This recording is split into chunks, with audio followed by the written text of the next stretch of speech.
کامیابی کا معیار سونے جواہرات اور جناب اینٹیں تھیں، محلات تھے، تو پھر وہ کدھر گئے؟ آج تو منو مٹی کے نیچے نام لینے والا ان کا کوئی نہیں، یہ کامیابی ہے۔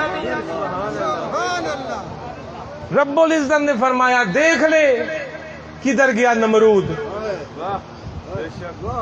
کدھر گیا حمان، کدھر گیا جناب والا اپنے آپ کو خدا کا دعویٰ کرنے والے، کدھر گیا ابو جہل، کدھر گیا ابو لہب، کدھر گئے جناب یزید، کدھر گیا، کدھر گئے بنو امیہ کے خاندان کے بادشاہ، کدھر گئے عباسی بادشاہ، کدھر گئے چنگیز خان، کدھر گیا مغل سلطنت، کدھر گئی غلامان سلطنت، کدھر گئی یہ ساری سلطنتیں؟ سارے مٹی کے نیچے دبے پڑے ہیں، آج نام لینے والا کوئی نہیں۔ ان الانسان لفی خسر، سب ناکام ہیں، کامیاب وہی ہے جس نے کہہ دیا الا الذین آمنوا وعملوا الصالحات، جو ایمان لے آیا اللہ اور اس کے رسول پر، اور جس چیز پر ایمان لایا اس پر اس نے عمل کر دیا، اور عمل کرنے کے بعد واعظ و نصیحت میں اس کو لوگوں کو حق کی تلقین کی اور صبر کی تلقین کی۔ رب نے کہا یہی کامیاب ہیں۔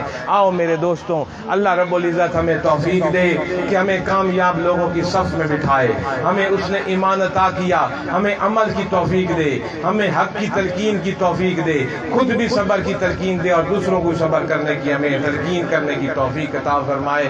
اللہ تعالی ہم سب کا حامی و ناصر ہو اور ہماری یہ چھوٹی سی کوشش قبول کرے، ہر کسی کا جس نے سننا قبول کرے، بولنا قبول کرے۔ اللہ تعالی اس محفل کو ہماری بخشش کا قیامت کے دن ذریعہ بنائے، اور ان کی جو والدہ فوت ہوئی تھی اللہ تعالیٰ اس کی جنت کی منزلیں آسان کرے، قبر کی منازل ان کی آسان کرے، اور اس تمام محفل کا ثواب تمام انبیاء سے ہوتا ہوا، تمام اولیاء سے ہوتا ہوا اس مرحومہ خاتون کو بھی عطا کرے۔ اللہ ہم سب کا حامی و ناصر ہو۔ وآخر دعوانا الحمدللہ رب العالمین۔